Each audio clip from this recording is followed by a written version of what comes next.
శివ అంటే మంగళం, భద్రం, శోభనం, కళ్యాణం, క్షేమం అంతా మీకు మంగళప్రదమైనటువంటివి కటాక్షించగలిగినటువంటి శక్తి స్వరూపమునకు శివ అని పేరు.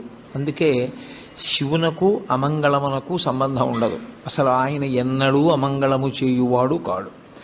ఎప్పుడూ మంగళం చేసేవాడెవరో, ఎప్పుడూ భద్రాన్ని చేకూర్చేవాడెవరో, ఎవరి అనుగ్రహం చేత శుభ పరంపర మనకి కలుగుతుందో అటువంటి మహానుభావుణ్ణి శివ అని సంకేతిస్తాం. శివునకు ఒక రూపము కాదు, యథార్థమునకు అసలు పరమేశ్వరుడికి ఒక రూపం ఉంటే కదూ. కోటేశ్వరరావు అంటే ఏదో ఒక రూపంతో ఉంటాడు. పరమేశ్వరుడికి అలా ఒక రూపం ఉండదు.